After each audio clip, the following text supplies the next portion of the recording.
Hey everyone, before I sick toothless on Randy, make sure you follow us on Spotify, Apple, or wherever you get your podcasts. Rating us 5 stars and leaving a review really helps us out, so to those of you who have done so, just know that we appreciate you. Enjoy today's episode and make sure you stick around to the end to find out what's coming next. Now on to the show in 3, 2, 1. This is my home. We have fishing, hunting, and a charming view of the sunsets. The only problems are the pests. You see, most places have mice or mosquitoes. We have dragons. Welcome to Read, Watch, Play, your dive into the stories we love and how they're adapted. This week, we are in Berk. This is episode 41, and we are two mid-30s men covering How to Train Your Dragon. My name is Randy Berridge, and I'm here with Nick Hinkson, who would definitely vomit while riding a dragon. Here we go. You know, I don't know that I would. If it's like I can drive, right? Yeah. And I'm fine driving. So if I'm feeling the wind in my air, it feels kind of like riding a motorcycle, maybe. I don't know. I might be okay on a dragon. I don't know, man. Your track, maybe with your new band, but your track record is not in your favor. That's fair. You have a little bit less control over the dragon than a car. Yeah, I that think whole it's a spinning factor. thing Toothless does, that would not go well. It wouldn't go well. I'm just not sure you're cut out for dragon training. Might be assigned a different role in Berk. Fair enough. I don't know what it would honestly. be. But, I mean, guess the world needs ditch diggers too. I also resent being called in my mid-30s. I feel like I'm still in my lower 30s. After my birthday, I think I'll be squarely in mid-30s. But Yeah. at 33, I still think you're on the younger side of that.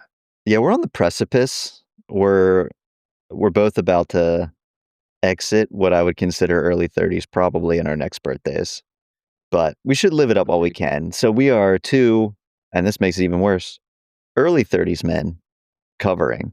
Nick, what are we covering? Obviously, we're covering the classic from 2010, How to Train Your Dragon, which was made into a live-action shot-for-shot remake this year and is in theaters now. In theaters now, but it kind of a crazy.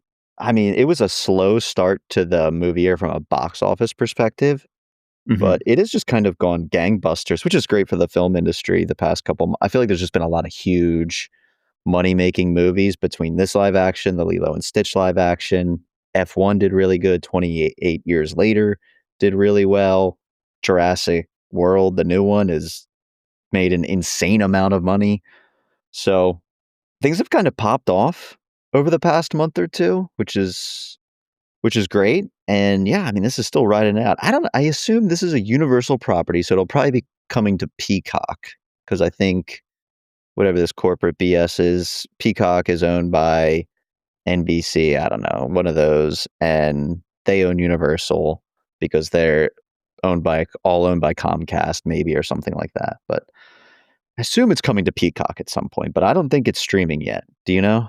It is not. Yeah, I didn't think so. Because I looked, and then I went to see, which is kind of a bummer because we've talked about this before, so I won't, beat it into the ground. But the popcorn is not as good, so I don't enjoy going to an AMC as much as I enjoy going to a Regal. The just showtimes didn't work in my favor here.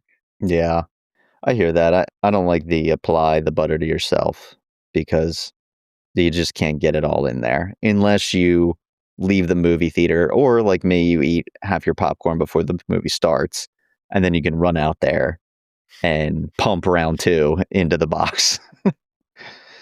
Yeah. But plot synopsis, and we can talk about, because man, there's a few things I want to talk about, even setting up this movie. But How to Train Your Dragon, if you don't know, tells the story of Berk, a mythical Viking village that has been plagued by the local pests, which happen to be dragons.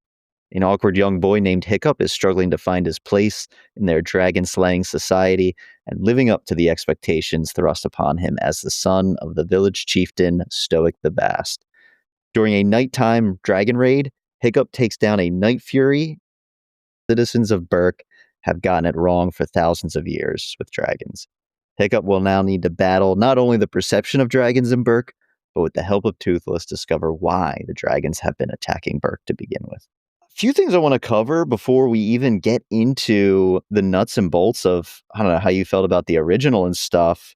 We can do some pew pews if we got any, but how have you felt about, I mean, this is another live action remake of an animated movie. I don't know if we've talked a lot about these together. I don't really know. Like, I don't know. Like, have you seen any of them? How do you feel about them? Like, what is your background with the live action remakes? This is the first one. I didn't see the Really? Lilo and Stitch. Yeah. Ever? You Fun didn't see fact. Beauty and the Beast? Nope, I didn't see Beauty and the Beast either. Lion King, Aladdin, none of them? I have seen Lion King on Broadway. I don't think that counts No. for what we're discussing. But yeah, none of them. I haven't seen Lion King. I haven't seen Beauty and the Beast. I haven't seen Aladdin. I haven't seen Lilo and Stitch. This was genuinely my Yeah. first one.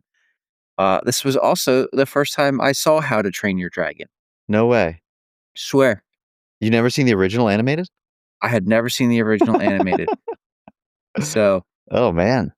So you've just totally checked out. You're not even in the target market of these live action movies. Have you purposely avoided them, or they just never happen? Just not going out of my way to watch them. Like, what, any rationale? just life got in the way. Totally. Also, I feel like, at our age, those are movies you need to go see with somebody else. And if Michaela doesn't want to go, then I have to wait for it to Yeah. come out. But then if I wait for it to come out, like I'm still trying to find time to watch it. It's just a whole thing, Randy. Yeah. It is a whole thing. I mean, and, say you're in a situation where you're picking out a movie to watch on your own. Fiance's traveling for work this week, so I'm gonna have a lot of movie watching time. I'm probably not leaning towards firing up a live action Disney movie, or in this case, I'm probably not leaning in that way. You're One, not, because she might want to watch it, but on my own, it's probably not where I'm leaning toward. yeah, because you have to think, okay, what is something she definitely wouldn't want to watch? Yeah. And that's what you watch now. Yeah. If there's even an outside chance that you'll get to watch this with her and kind of, I don't want to say kill two birds with one stone here, but Yeah, you don't want to. I mean, you want to enjoy things together. So yeah, you, I'm not gonna take the time. So I get that. Like, if you've just missed them and didn't have a reason to go, this isn't something you're gonna catch up on in your free time. no. But you know what I will catch up on in my free time by myself? The What's latest that? Jason Statham movie or Oh, whatever. dude, Or I've been eyeing that up. I saw The Working Man came to streaming. His yeah, basically Beekeeper 2025, and I'm like, I think I'm exactly. firing that up this week. Beekeeper, the Spoon Man, the Mechanic, the Yeah. Transporter, whatever other movie he's made, it's the exact same thing. But that's what I want out of this guy. Yeah, that's what I want. Yeah, I've been like at a 50% hit rate in terms of seeing the live actions. It's been the same thing. I saw Beauty and the Beast. I think that was mostly influenced by Emma Watson as Belle was a very intriguing proposition for me How'd as she an do? I thought she was excellent. I actually that would maybe be my favorite of sort of the Disney live actions. The others, I didn't care for. I didn't really like The Lion King. I thought it looked like kinda hot garbage. The Aladdin was okay. I didn't even dive into the Mulan waters. Mulan is up there for me in terms of animated movies of all time. I mean, especially that soundtrack. I have seen And that one.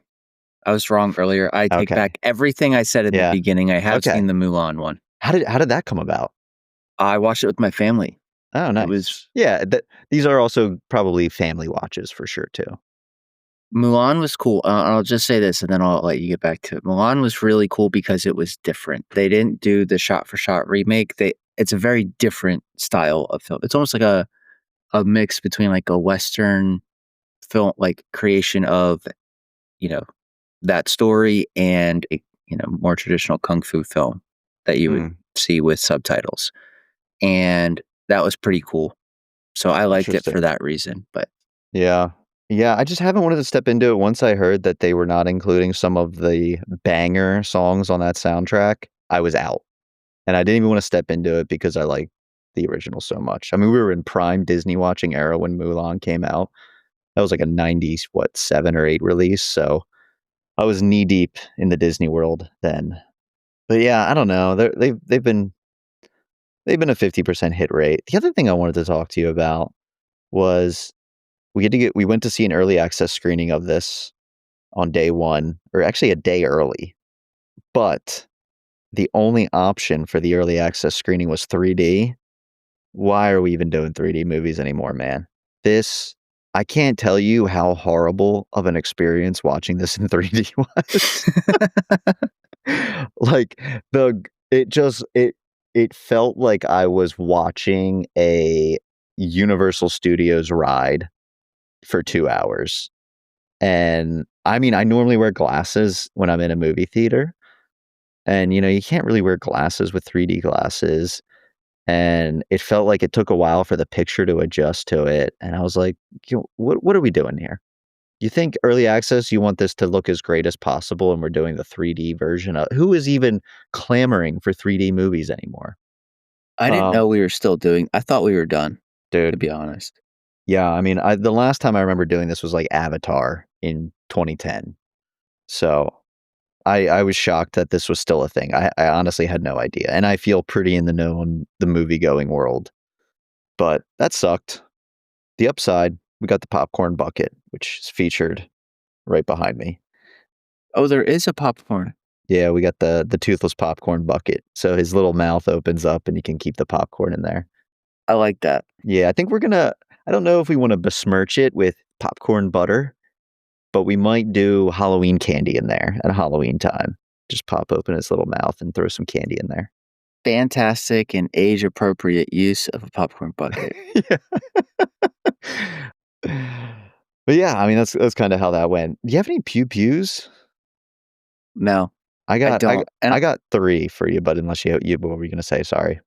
the only one I kind of had, I had 2 actually, and I was like, we're going to talk about this anyway. But which cast did you like better, the animated cast or the live action cast? Oh man, I mean the voice cast of the animated is lights out in terms of who they got for that. It's hard to top that voice cast, especially. I mean, this came out in 2010. That's off the back of Superbad, and you have Jonah Hill and Christopher Mintz-Plasse in there. Kristen Wiig, like at her probably peak SNL years. That's a great voice cast. I thought the live action cast did really well, but man, that's a studded voice cast. I don't know. What did you think? I agree with you completely. That's the only correct answer. Yeah. The second question I had is Gerard Butler animated, Gerard Butler live action. Dude, I'll give it to Gerard Butler in the live action. The costuming he was wearing looked heavy as shit. It must have weighed a ton. I remember reading something about how much it weighed, and it was a lot. But they did not hold back with that stuff in the live action. So I'll put some respect on Gerard Butler for donning that for the entire filming. And it was also just fun to see the real facial reactions of Stoic, in some of these scenes was cool. So that's really cool. I don't know many of these live action remakes where they have the voice character playing the actual live action. So that's just like a neat little wrinkle too that hasn't really happened before. I wonder if there's any other. We'll look into if there's any other examples, and we'll let you know next time. There's got to be one somewhere, right? I mean, off the top of my head, there has to be somewhere for sure. But when I was thinking through those Disney ones, I'm like, no, none that I could think of, at least in terms of the main cast. So it was cool. I was going to throw you, what dragon would you ride? Toothless. What do you mean? Yeah, Toothless is awesome. There's just no two ways about it. So cool. He is so cool. I don't know if I'm skilled enough for a Toothless. He might be a little too fast. Well, you gonna jump on the one that looks like a giant slug? I think those look a little too jittery for me. That looks like a bumpy ride. Like, when you ride those cars at an amusement park that like just, I don't know, putt around the little track. That's kind of how I imagine that experience being suspended in the air with no seatbelt. I don't know if I want to do that. I'd prefer one of those long neck boys so you can just wrap your arms around it. I feel a little more secure. I hear you. They just, especially in the animated, they just made a lot of the other ones so clumsy. Yeah, I they're so I don't goofy. know that I wanna be on another dragon other I don't than know if I wanna be on another one either. I mean, they had so many different types. That is what's really fun, especially in the animated, you can do that. But I thought they looked pretty good in the real one too. But, oh, they looked um, fantastic in the yeah. real one. We'll have to get into that because I thought the dragons looked excellent, and that giant dragon at the end really reminded me of, like, Game of Thrones. Dude, I said it looked like what's his Aemon's dragon? Yeah, I'm blanking on the name. Yeah. That's exactly what I was thinking the whole time in the movie Yeah, theater. Vhagar, I believe. That's Um, right, Vhagar, yep. yeah, we gotta dust off our House of the Dragon knowledge for that. Well, don't Um, worry, House of the Dragon will come out in 17 more 7 years, yeah, so seriously. We're a year out and we've heard nothing on it. Awesome. Well, How to Train Your Dragon, though, so this originally came out in 2010. We talked about how this is a Universal property, but it's really DreamWorks animation, distributed by Paramount. Actually is based on a book series, a 2003 book series by Cressida Cowell. Don't know it. really? Maybe we should have checked that out, but I was like, let's just rock with the movies. Yeah, Um, and they brought on Chris Sanders and Dean Deblois, who were actually the co-directors of Lilo and Stitch. Ironic as that live action just came out this year too, which they didn't do. And they took on the project in '08, released in 2010, and this was big. I mean, for Universal at the time and DreamWorks, this was a big hit. The animated version grossed over 500 million then. Received a few nominations for Best Animated Feature, Best Original Score, and then led on the two sequels. So, I mean, this is crazy. This was your first experience watching the animated version. What'd you think? honestly, it's pretty good. Yeah. It's kinda funny. It's got a cute message. It's what you would expect out of an animated film. As you said, the voice cast was awesome.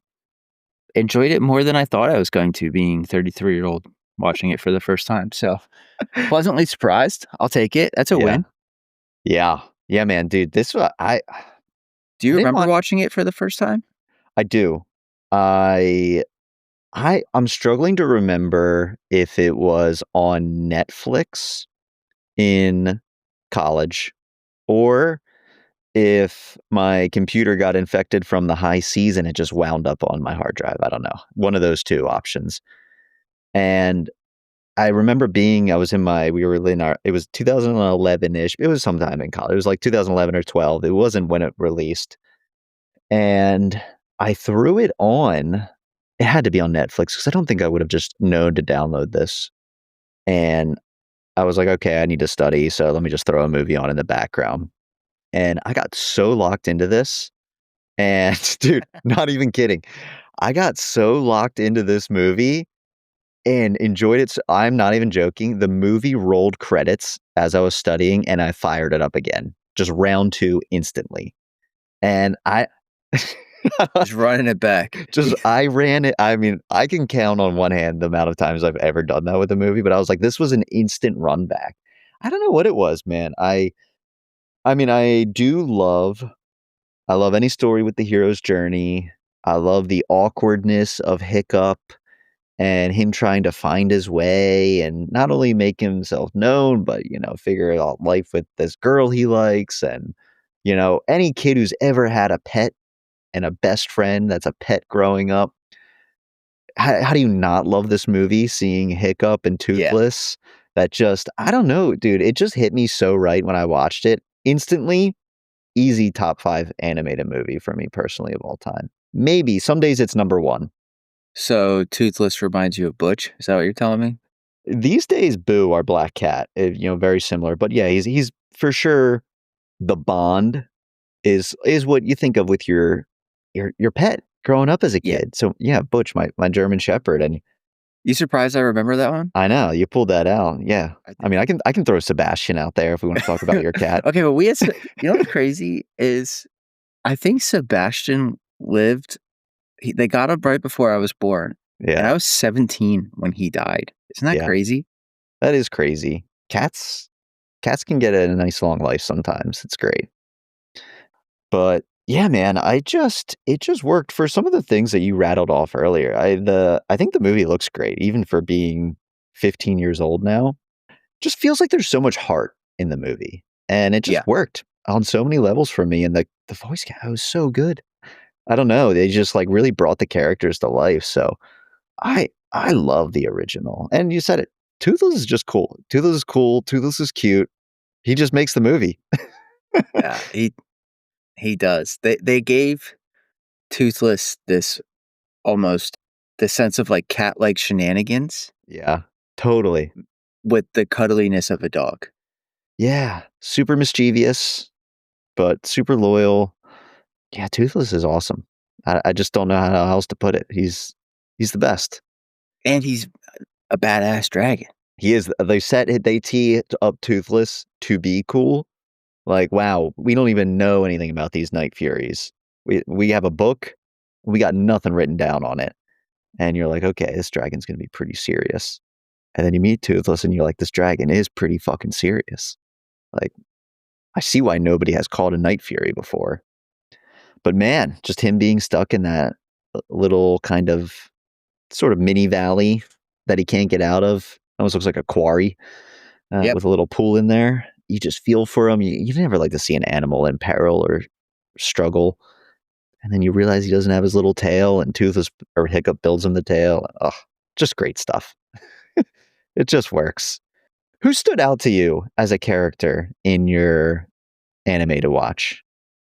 Other than Hiccup, Yeah, because Jay Baruchel was he was so perfect voice for that character. he really was. I thought America Ferrara did really well. Yeah, she did. Craig Ferguson. Oh, Craig Ferguson is perfect. Yeah, Craig Ferguson might be of like the cast outside of the main three, my favorite. Yeah. Yeah, Craig Ferguson was perfect in that. Was his name Gobber, I think, in that role. Mm-hmm.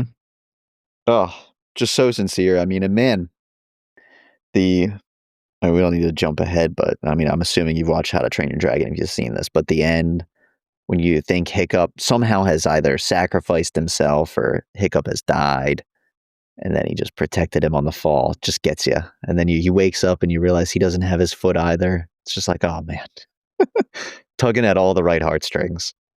I was like, surely Hiccup has plot armor. Yeah. Right? Like, surely this animated film did not just kill the main character.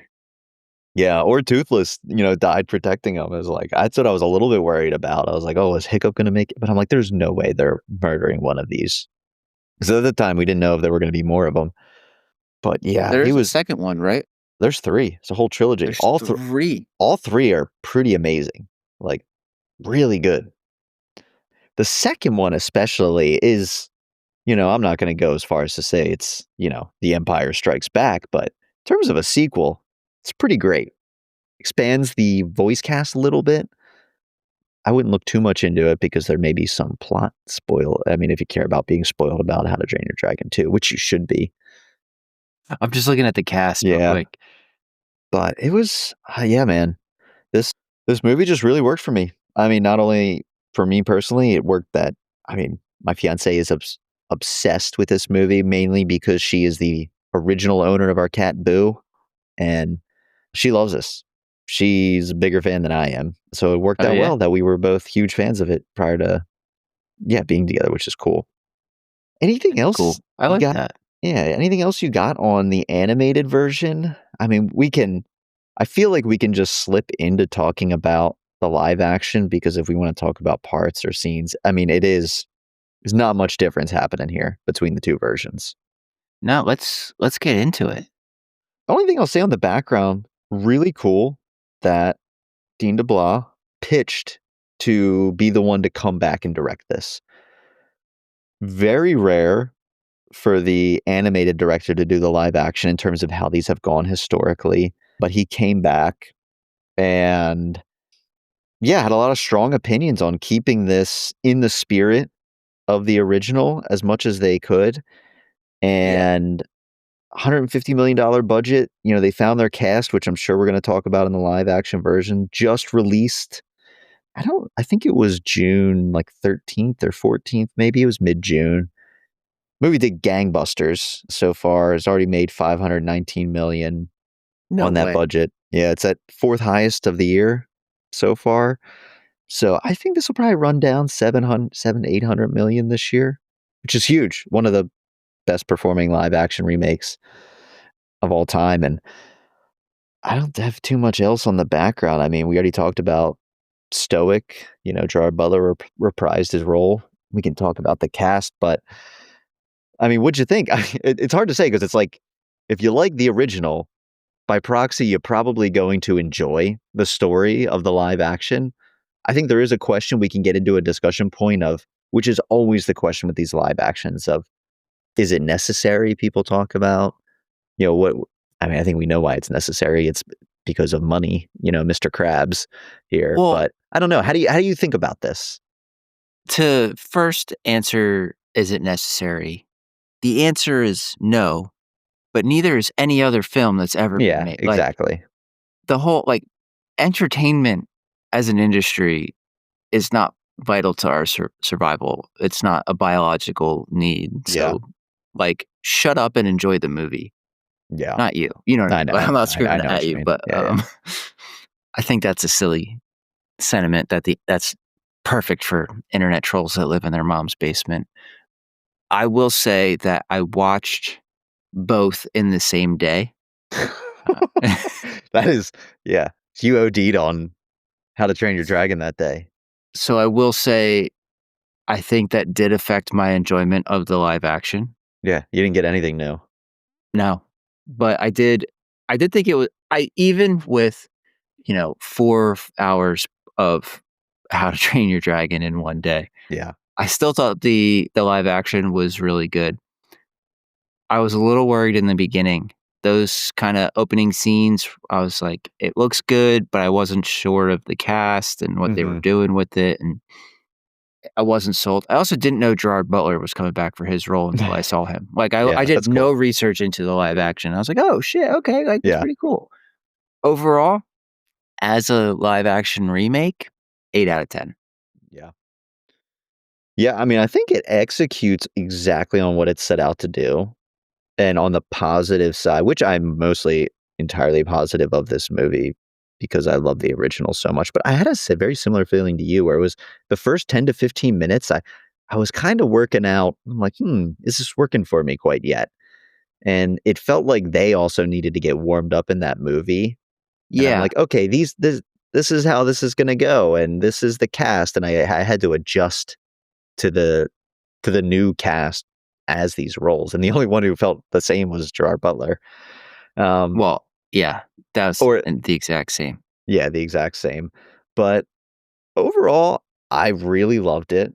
I was it was longer, and I was trying to think. I'm like, how did this wind up being longer if it's like the exact same movie? But I still really enjoyed it. And I think what stuck out the most to me was with Dean Deblois coming back to direct this. I did feel like there was a ton of care given to this that some of the other live action remakes I've seen haven't felt like they've gotten that. It Mm, almost, especially, and this isn't even a knock on something like, I don't know, The Little Mermaid or Aladdin, because I enjoyed them fine, but they f- they didn't they didn't feel the same, and they felt like they were almost in a different universe, or it I don't know, something just didn't quite work. Like, it felt like you were watching a knockoff version, where with this, it felt really much like they cared a lot about making this movie, and I think that is really helped by Dean being, at the helm to make this. But even that stuff we were talking about, I mean, they built a ton of sets for this that looked great, I thought. It seemed like they took a lot of effort to make Toothless somehow look great in live action. I don't even know how you possibly do that. And then even just the costumes, and like it all really, it felt like they hit all the marks for this movie, and it just worked. Was it the same? Absolutely. Still worked for me. I liked it a lot. yeah. I will say one of the things, and it's kind of just like tone setting, and it's so Yeah. much easier to do in a cartoon, right? With, what is it, Mason Thames? Yeah. Thames? In the cartoon, they had Hiccup doing that wobbling, like when cartoon characters run and there's wobbling Yeah, back yeah. and forth and all that. And Mason had his athleticism a little bit more put together. Understandably so. There's Yeah. fire, there's things exploding. He has to be, Yeah. hit his marks. But that was kind of where I was like, okay, what are we doing here? And I think that like those little tiny Mhm. nuances like that are what took so long for me to feel like I got into it. But Yeah, man. I mean, he brought me around. I thought Nico Parker was good. The only character that didn't ever find that same clicking for me was Gobber, Nick Frost.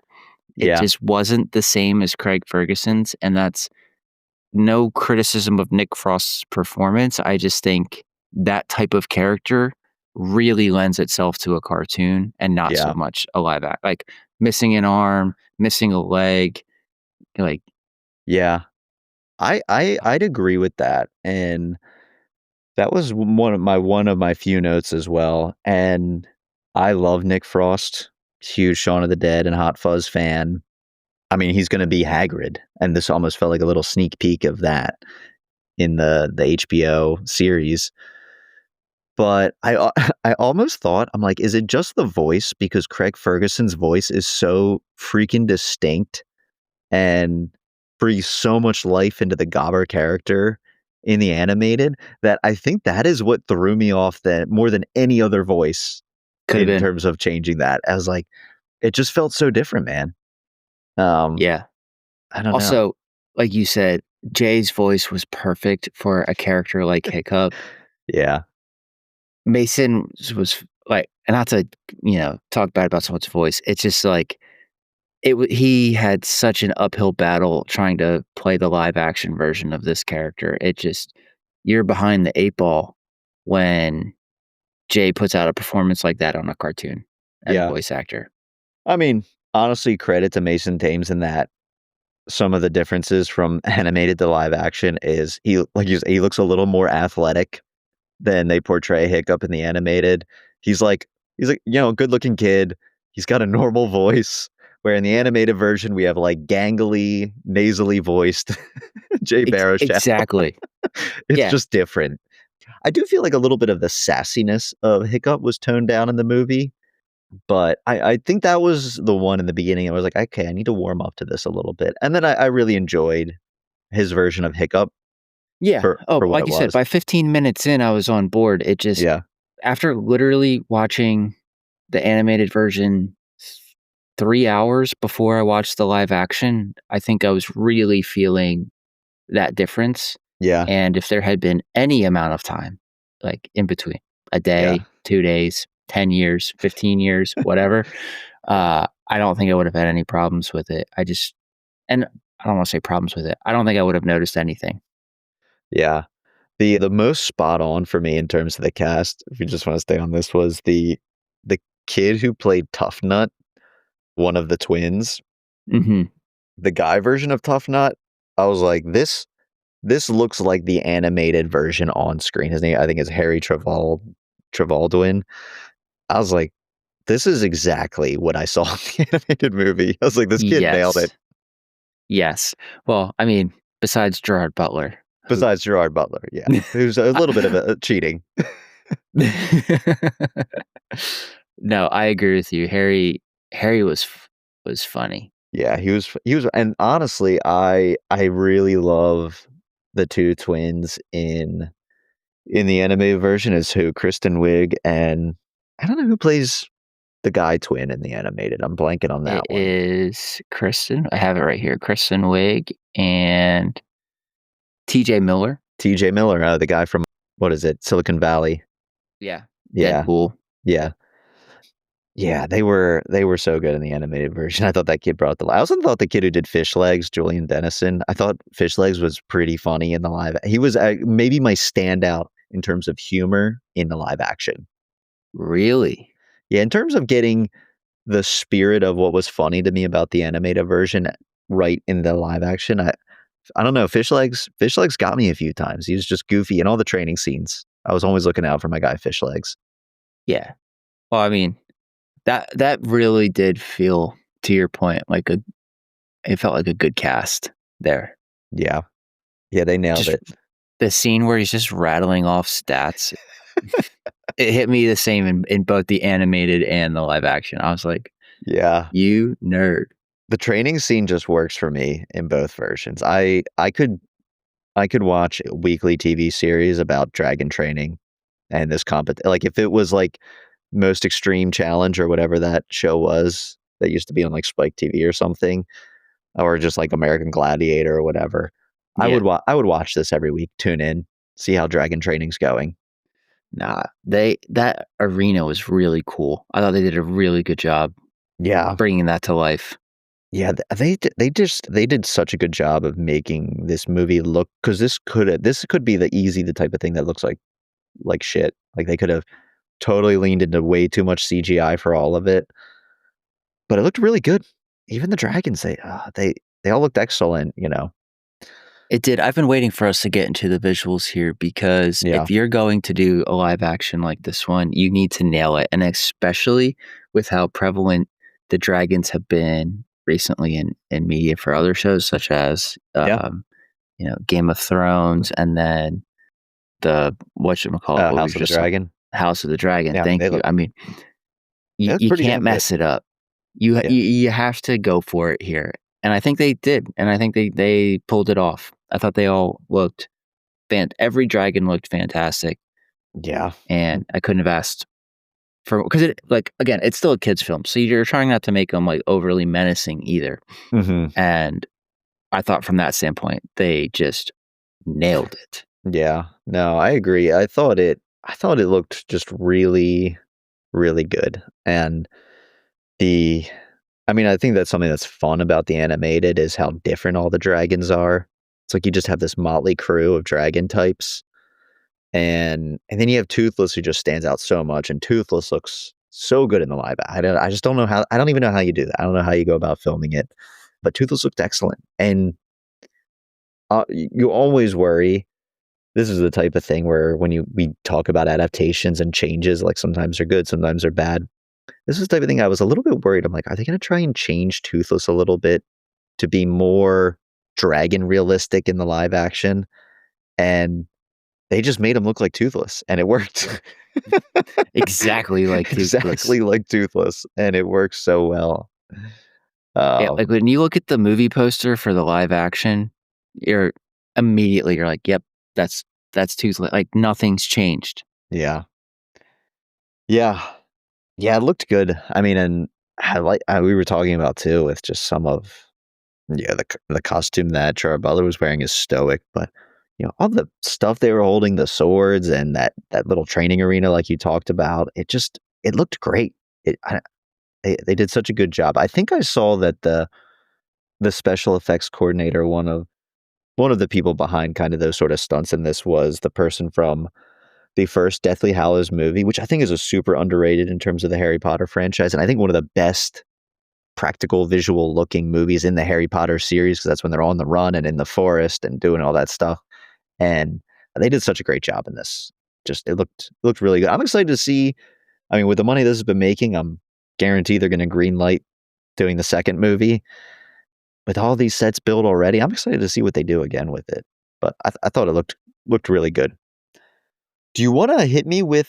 You have any best casting nominees you want to throw out, and then I can throw you some scenes and we can talk about those? I mean, bringing Gerard Butler back. Okay, but maybe we have to disqualify Huge. Gerard Butler. I agree that Harry Stepnut was great. I also thought that Gabriel Howell as Snotlout was pretty good as my honorable mentions, but I guess it would be Mason Thames, Nico Parker, Gerard Butler, and Julian Dennison would be my 4 nominees for best. Because I mean, we haven't even talked about Nico Parker as Astrid. Yeah. But that was one of the few characters, Nico, she came out swinging in those intro scenes. Like she looked like that tough badass that was portrayed in the cartoon. I thought her presence was felt, and then I just thought she was solid throughout the movie after that too. So Yeah. I think this is the time to talk about it, because I'd probably go her for this. I mean, I think it's Yeah. helped by Astrid's character. It feels so weird analyzing this movie, but I love it. I feel like her role was a little bit increased compared to the animated version as well. She's a little bit more of a leader in that final fight. Um, Yes. so I thought her role was beefed out a little bit, which helped, and thought she was great as it. I did think Gabriel Howell was good too.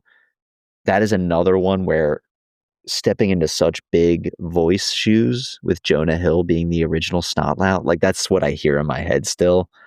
But I thought he was good. But I'd agree. I think Nico Parker, because Gerard Butler's kind of cheating. I think she was the best cast of sort of the new characters for the live action. I'd probably throw my vote her way. Would you agree? In Yeah, I would. terms of scenes, I got a few nominees for best scenes. One, I mean, this just covers both movies because they're all the same. Opening, love the opening. Okay. I love kind of that initial Hiccup giving the voiceover of Berk. It's Yeah. just great stuff. Hiccup's first time meeting Toothless. So good. When he's down in there and they do the famous holds his hand out and he presses his head against it. Dragon training. We already talked about how much we love dragon training. It's hard to narrow that down to a specific scene, but there's the big sort of middle montage where Hiccup has gained a little bit more confidence working with dragons. And they're kind of doing the montage of him blowing through training just to get out of there to get back to Toothless or work on his contraption to fly Toothless. That stuff, just so many good laughs in those scenes. The first flight when he flies Toothless, so great. Astrid's first flight is another great scene. I was waiting for you to skip that one so I could. No. And then I'd say, I mean, the end. I mean, we talked about the emotional end of Toothless saving Hiccup. Cue to Hiccup with, realizing he lost his leg in it and has this little contraption and he falls over and Toothless catches him and then he all comes full circle. He does the voiceover about Berk and man, the movie goes out on such a good note. But of those scenes, anyone you want to talk about a little bit in particular before we cast a vote our way? My only comment on your list is I think it's not just the scene where Toothless saves Hiccup as he's falling at the end there. I think that, especially in the live action, Yeah. that whole sequence with the giant dragon, like start to finish, was really well done. It was really entertaining. It was kind of funny. It got scary. Like, I think that's one of those instances where they did deviate from the cartoon a little bit, but the way they built it out, I think, was a value add to this movie. So I would just add that in there. But I think that's a good point. Because even that, not the expansion, but the part, even where Stoic breaks Toothless out while he's trapped, down in the water. Oh, that stuff, one, is so good in both versions. Looked so good in the live action. And yeah, like we said, it sucks to see an animal in peril, and seeing Stoic go down there and save Toothless always gets me. Especially and I think this moment caught me more in the live action, but when Hiccup gets pulled back, right, and you just see Hiccup going back toward, you realize someone's pulling him up, and Toothless just kind of looks sad and defeated in that moment, knowing there's nothing he can do. That's a tough look. Yeah, and it gets you. They did a really good job in the live action there. I'll have to go back and look at the cartoon again, but all of that to say, that the mine in both movies is Astrid's first flight. Easy for me too. Yeah, the magic carpet ride. I mean, it is the magic carpet ride. It's like almost shot for shot the magic carpet ride. Like, can somebody please put that comparison on YouTube for me? But that was my best scene. Yeah, I mean, and two, just the imagery is so strong in these movies, and maybe that could also be just because I've watched this more than any early 30s man should. But I mean, just I can see the sky in the Astrid scene, especially from the animated. It just pops so well. And when they rise above the clouds. The other thing we haven't hit on, the score in these movies by John Powell is lights out. The Berk theme is incredible. And that's the song that's playing. I mean, Magic Carpet Ride scene works because of A Whole New World. The score playing in this Astrid scene is really, really great too. And yeah, it's great to see the awkward, guy finding his way and trying to impress the girl and, she's scared and then buying into it and seeing her fall for Toothless. It's just all great stuff. It just works every level. Yeah. I will give a shout out to I do love the initial bonding of Toothless and Hiccup when he's bringing the fish and, Toothless vomits it up and he's making Hiccup eat it and, Hiccup's like drawing in the sand and then Toothless goes and gets the tree trunk and is drawing in the sand and gets pissed off when he's like stepping on his lines. It's good stuff. Yeah. Yeah. Then they really played up that first time that Toothless lets Hiccup touch him. That was a mirror image from the animated to live action. Just worked really well. But I was glad they let that tree branch smack Mason in the face. Yeah, it did. Like, that is to the point we were talking about earlier about being clumsy, not the most athletic. That was such a Hiccup thing to do, to hit a branch that's going to come right back and smack him.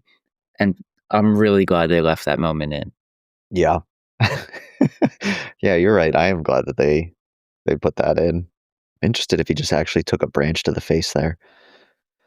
One thing that popped out in terms of scenes, because there were very few new things added. We talked about Astrid's character was expanded a little bit.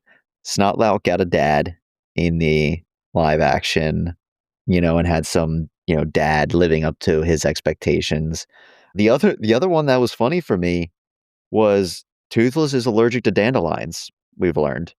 And when he was in that field and is sneezing in the dandelions, dude, I don't know. It was so funny. Maybe it's because our cat sneezes a lot, but just cracked me up seeing Toothless sneezing in this field of dandelions.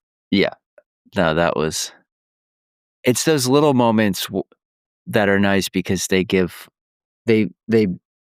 ground the fantasy element of this with like reality and the fact that people and animals are both allergic to dandelions. Like, those little bridges, I think, bring a movie like this together. Yeah, I agree. I'll buy you a second here to think, but I want to ask you if you think there's any. I mean, we talked about the huge scenes. If you think there's any underrated scenes, and it's hard to say underrated because you watched both these for the first time 2 days ago. But a scene that flies under the radar for me that I really love is when Stoic gets back from their ranging party and, Gobber's trying to prep Stoic that things have gone really well here with Hiccup. He can't believe that Hiccup died or something. And that first conversation with Hiccup and Stoic, where Stoic is so proud of Hiccup, and they don't realize, though, they're both talking about completely different things, and Hiccup thinks that Stoic knows that he's been going to see this dragon, and he's not, and that he's proud of him, and they're just bonding, and he's like, we finally have something to talk about, and then they don't have anything to talk about still because they're on different pages. I just love, and Gerard Butler, you could tell, obviously the most of this cast is, kids in early acting roles, but that was like you've seen a 40, 50-year acting veteran just hamming it up in those scenes, and it's so good. Yeah, I think that would have been mine, but specifically the shot, not even the whole scene, the shot where he goes, we finally have something to talk about. And then you get that zoomed out view of him sitting down, and he's so physically overbearing compared to Hiccup. Yeah. And he's sitting there excited, like wanting to connect with his son, but not knowing how. I think it was good in the cartoon version. I agree with you. I think Gerard Butler nailed it in the live action. You could just see he just portrayed a longing almost that was really nice. And then this was actually one of the best scenes, in my opinion, for Mason because I thought he did a really good job portraying dis- like disappointment in himself for not being able to bridge that gap. Yeah, totally. Yeah, and that's where it starts to turn where everything before then is just funny with Hiccup trying to get out of dragon training. And then, yeah, man, like, it works when he doesn't wanna kill the dragon, at that final sort of, test after he's I forget, placed first or whatever it is in it. And Stoic is so mad and disappointed, and Hiccup there, like, it all works, like, the tension of it, and it's so silly given the topic of what's going on in the movie, but they land it well. They tell the story beats, I think, really nicely in this movie that Yep. feel real and the characters feel real. It just works. I don't have too much else. Is there anything you wanna hit on that we haven't talked about? No, I'm happy to discuss, but I feel pretty good. Like all the things I wrote down that I wanted to talk about, we did. Yeah. Um, If you could give one Oscar for this movie, what would it be? the live action, Yeah. probably give Gerard Butler best supporting. You, well, that's just a. I'm thinking people, but maybe. And again, I have seen none of the other movies you mentioned that have come Yeah. out, and I haven't seen Sinners either. But Ooh, maybe Sinners special is good. effects, Yeah, I think right? I think it could be up there for special visual effects or costume department. One of those Yeah, I one of those I hope it at least gets a nomination for this year. I would also love to see a little respect thrown on maybe a nomination for best score because I don't know if it's allowable technically by the Oscars because it's the same as the prior movie, and I know there's always some weirdness where you can't. I think that's why, like, Dune couldn't be nominated for Dune Part 2 because it was so much of it was original score, and then they were tweaking mm, some things, but I'd probably throw one that way. okay. Only other thing I wanna throw out, which is just a little nice sentiment to close on with this, is they dedicated the movie in the end credits, I don't know if you saw, to Gerard Butler's mother because she became really ill during filming, and they were filming in Belfast, and she passed away before the movie came out, and without telling Gerard, the director Dean went to Universal and said, "Could we dedicate the movie to Gerard's mother and put it in the credits right after the movie ends?" And they went for it, and Gerard never knew until it premiered and then saw that it was dedicated to his mom, which I thought was just a really nice, like, doesn't That is cost a him anything real. to do, but it's a cool story. You're absolutely right. Kindness, especially when it costs nothing, is always worth it, Totally. and that's really cool. I didn't know that. I didn't stick around until the very end of the credits Yeah, because they got long, but totally. I wish I had now, to be honest. I'll have to look that up when it comes Yeah, out. yeah. Sure it'll be out soon, but it's cool.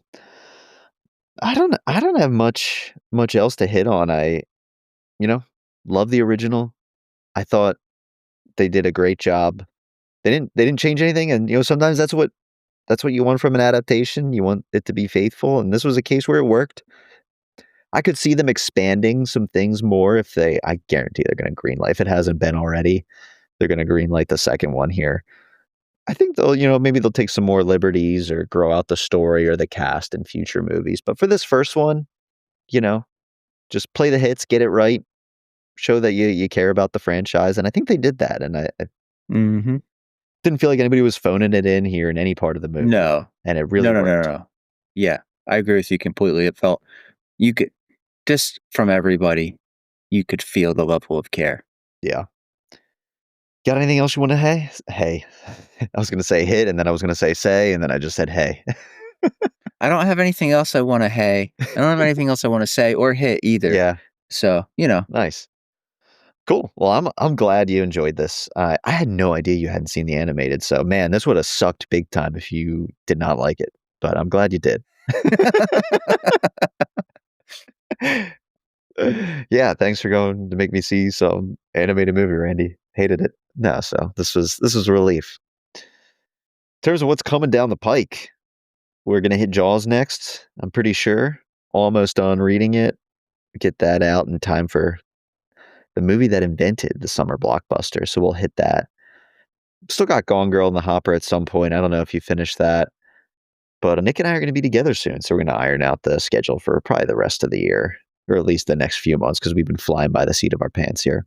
We really have. We really have been. There was so much planning that went into so much of this, and then the last 3 months, it's just been like a rush every time. What can we do today? Yeah. You free tomorrow to record? Yeah. But now we'll get back on track. Jaws will be nice. I'm excited to just have a weekend morning recording. That'll be great to do again, where it's a little more relaxed instead of us both after work right now.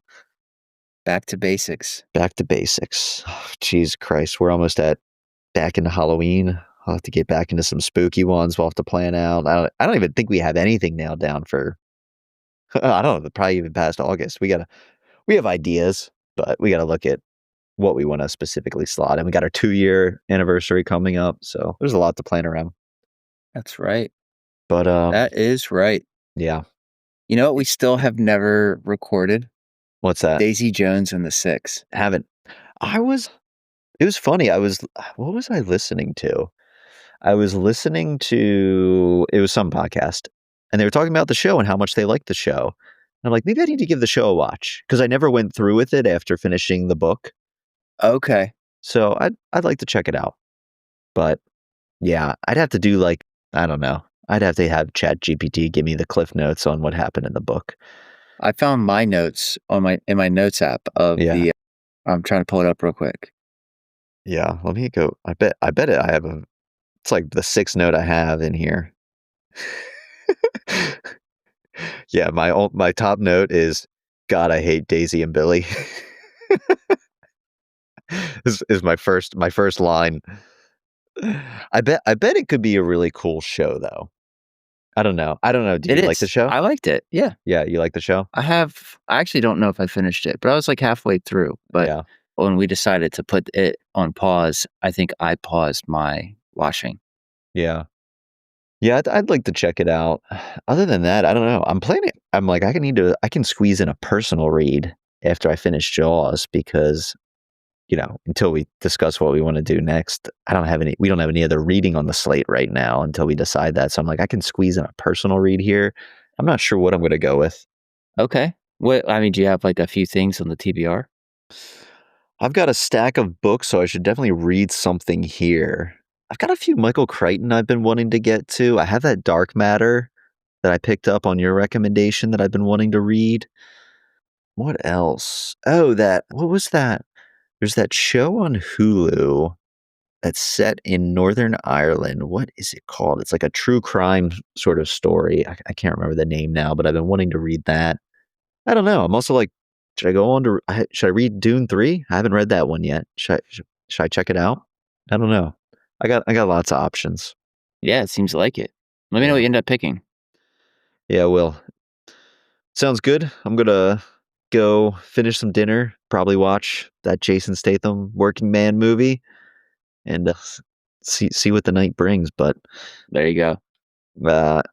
Anybody has any thoughts or questions, you want to find us, you can follow us on Instagram at Rewatch Play Podcast. You can message us there. Send us an email, rewatchplaypod@gmail.com. Find us on all your major platforms, Spotify, Apple, wherever you get your podcasts. Rate and review 5 stars only, or I don't know, Toothless will eat you. You get that little Night Fury blast right in the face. And maybe tell your friends about the show. That'd be cool. Thanks everyone for listening. Thanks, Nick, for going to the movies to see this by yourself. Yeah. Anytime. All right. Take it easy. See it.